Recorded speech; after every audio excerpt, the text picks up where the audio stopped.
चलिए आज का सेशन शुरू करते हैं। एसएससी जीडी कांस्टेबल का अति महत्वपूर्ण प्रश्न। ये प्रश्न आपको एग्जाम में आने की चांसेस है। तो आप लोग अभी तक इस चैनल को सब्सक्राइब नहीं किए तो सब्सक्राइब करके बेल आइकन घंटी को ऑल प्रेस कर दीजिए ताकि नोटिफिकेशन आप तक पहुंचते रहे। तो चलिए और दोस्तों के साथ शेयर कर दीजिएगा। तो पहला प्रश्न कहता है कि कृष्ण भक्त मीरा का जन्म कहाँ हुआ था। तो इसका राइट आंसर होगा 1998 ईस्वी राजस्थान के जोधपुर में। कहाँ हुआ था? तो राजस्थान के जोधपुर में।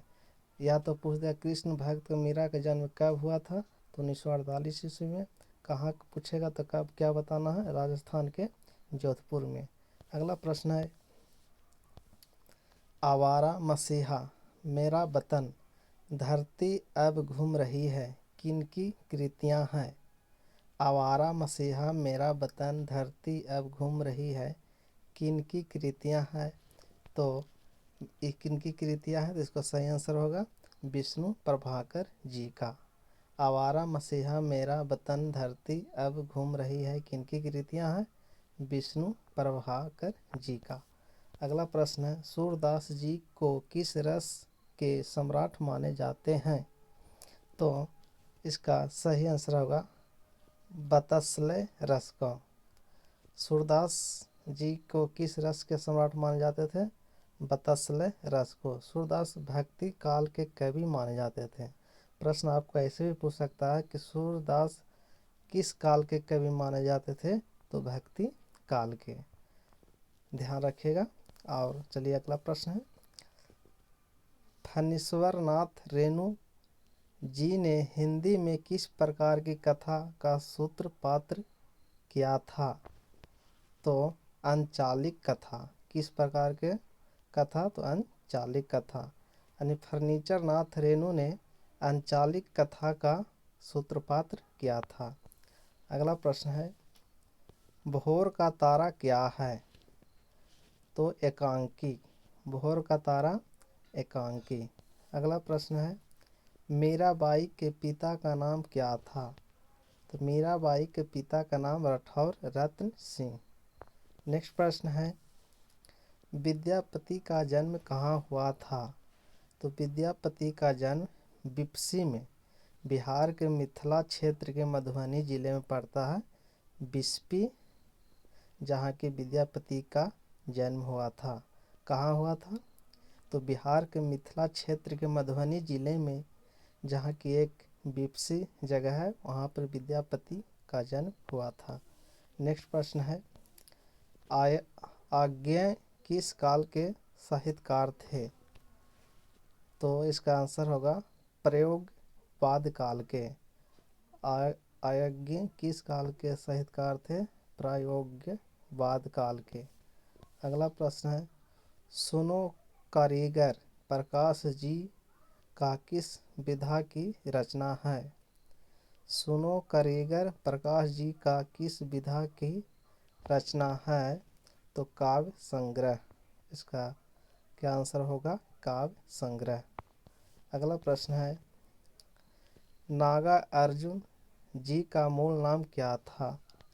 नागा अर्जुन जी का मूल नाम क्या था? तो नागा अर्जुन जी का मूल नाम क्या था? वैद्यनाथ मिश्र। वैद्यनाथ मिश्र किसका नाम था? मूल नाम था तो नागा अर्जुन जी का। अगला प्रश्न है प्रेमचंद जी का वास्तविक नाम क्या था। तो धनपत राय। धनपत राय किसका नाम वास्तविक नाम था? तो प्रेमचंद जी का। प्रश्न आपको ऐसे भी पूछ सकता है, या तो पूछेगा प्रेमचंद जी का वास्तविक नाम क्या है? धनपत राय। अगला प्रश्न है वीर पुत्र को जन्म देने वाली स्त्री के लिए एक शब्द क्या है। वीर पुत्र को जन्म देने वाले के लिए स्त्री के लिए एक शब्द क्या है? वीर प्रसू। क्या है? वीर प्रसू। अगला प्रश्न है आयु में बड़ा व्यक्ति क्या कहलाते हैं। वरिष्ठ। चलिए आप कमेंट बॉक्स में आंसर दीजिएगा। ज्येष्ठ, कनिष्ठ, पूजनीय। इसका क्या आंसर होगा आप कमेंट बॉक्स में दीजिए। तो इसका सही आंसर होगा ज्येष्ठ। आयु में बड़ा व्यक्ति को क्या कहते हैं? ज्येष्ठ यानी कि बड़ा। अगला प्रश्न है, जंगल में लगने वाली आग के लिए एक शब्द क्या है? तो दावानल। जंगल में लगने वाली आग के लिए एक शब्द क्या है? दावानल। अगला प्रश्न है, किसी संस्थान के 25 वर्ष पूरे होने पर जो उत्सव होता है उसके लिए एक शब्द क्या है? तो इसका क्या होगा एक शब्द? रजत जयंती। किसी संस्थान के 25 वर्ष पूरे होने पर मनाया जाता है कौन सा? तो रजत जयंती। ऐसे भी प्रश्न पूछ सकता है। अगला प्रश्न है, राम क्रिकेट खेलता है पर अच्छा नहीं, किसका वाक्य का उदाहरण है? तो संयुक्त वाक्य का। राम क्रिकेट खेलता है पर अच्छा नहीं, किस वाक्य का उदाहरण है? संयुक्त वाक्य। अगला प्रश्न है, जब तक वह घर पहुंचा तब तक उसके पिता जा चुके थे, किस वाक्य का उदाहरण है? विश्राम वाक्य का उदाहरण है। अगला प्रश्न है, समुद्र मंथन करना का अर्थ क्या है? तो इसका आंसर होगा कठोर परिश्रम करना। समुद्र मंथन करने का अर्थ क्या है? कठोर परिश्रम करना। अगला प्रश्न है, पेट में दाढ़ी होना का मुहावरे का अर्थ क्या होता है? छोटी उम्र में ही बुद्धिमान होना। पेट में दाढ़ी होना, छोटी उम्र में ही बुद्धिमान होना, यानी देखने में सीधा किंतु चालाक होना। अगला प्रश्न है, आधा तीतर आधा बटेर मुहावरे का अर्थ क्या होता है? तो इसका बेमेल तथा बेढंगा होना। आधा तीतर आधा बटेर का मुहावरे का अर्थ होता है बेमेल तथा बेढंग होना। अगला प्रश्न है, मुहावरा काठ का उल्लू का सही अर्थ क्या है? यानी कि काठ का उल्लू का मुहावरा क्या होगा? तो मूर्ख। काठ का उल्लू का मुहावरा क्या होगा? मूर्ख। अगला प्रश्न है, छछूंदर के सिर में चमेली का तेल कहावत का अर्थ क्या है? छछूंदर के सिर में चमेली का तेल का कहावत का अर्थ क्या है? अयोग्य व्यक्ति को अच्छा पद मिलना। छछूंदर के सिर में चमेली का तेल का मतलब होता है अयोग्य व्यक्ति को अच्छा पद मिलना। अगला प्रश्न है, तन पर नहीं लगता पान खाए, तन पर नहीं लगता पान खाए अलबत्ता का कहावत का सही अर्थ क्या होगा? तो झूठ दिखावा करना।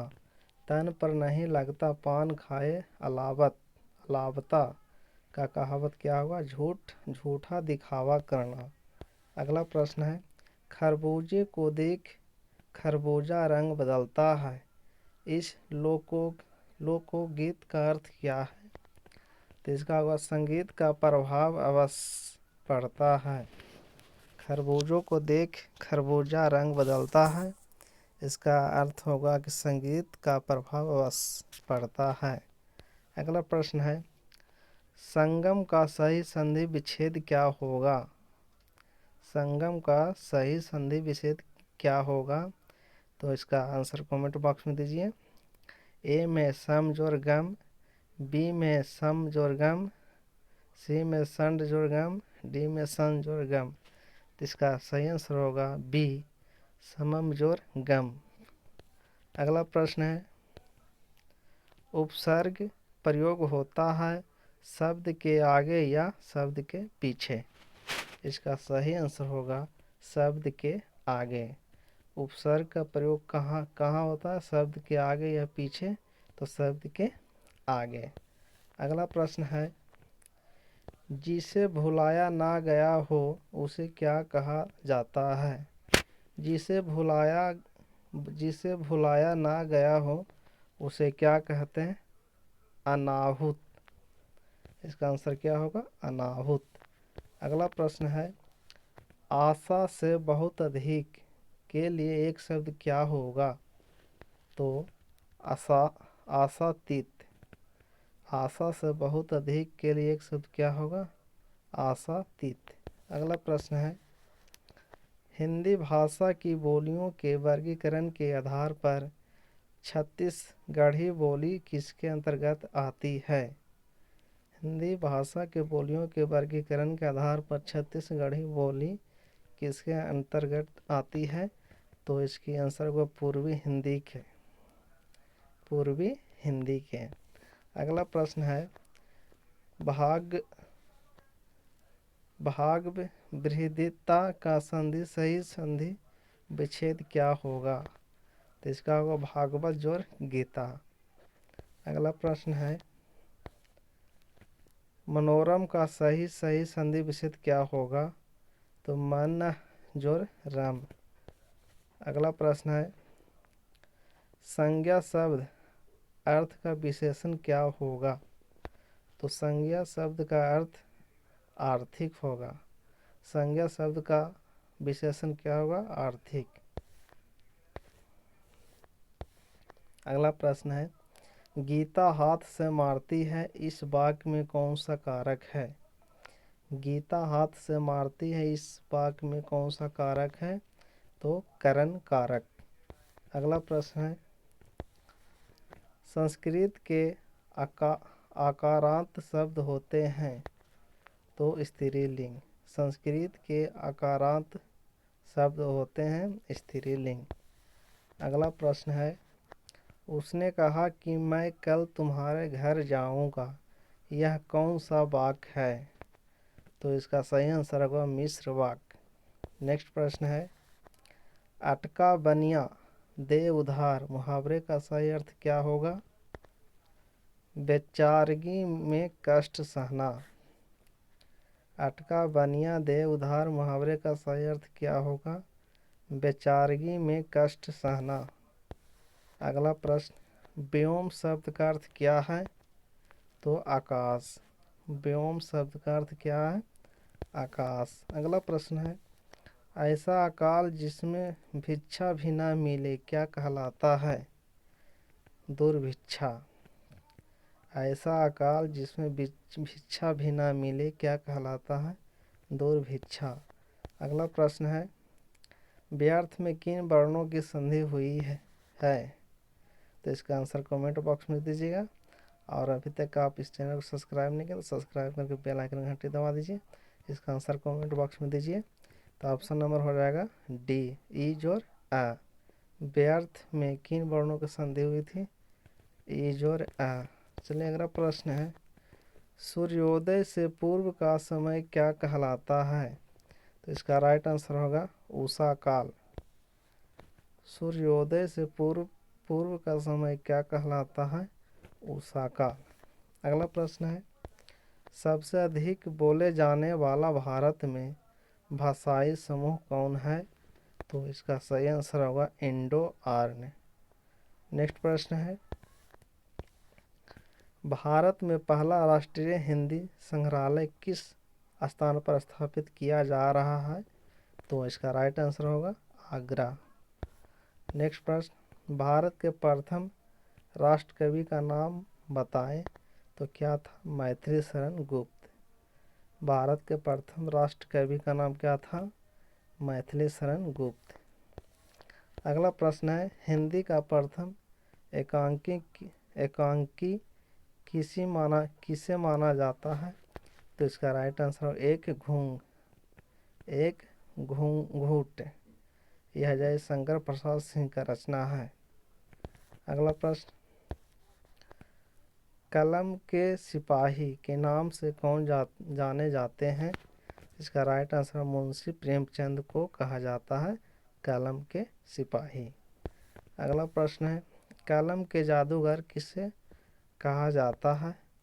राम वृक्ष बेनीपुरी को। कलम के जादूगर किसे कहते हैं? राम वृक्ष बेनीपुरी को। अगला प्रश्न है, आधुनिक युग का मीरा कहा जाता है? तो इसका सही आंसर होगा महादेवी वर्मा को। छायावादी युग के कवित्री हैं महादेवी वर्मा। चलिए अगला प्रश्न है, प्रथम महाकाव्य हिंदी भाषा का किसे कहा जाता है? तो पृथ्वी राज रासो को यह चंद्र बरदाई की रचना है। तो चलिए आज आपका सेशन यहाँ समाप्त होता है। और आप इस चैनल को अभी तक सब्सक्राइब नहीं किया तो सब्सक्राइब करके बेल आइकन घंटी दबा दिए और दोस्तों के साथ शेयर कर दीजिए। चलिए धन्यवाद।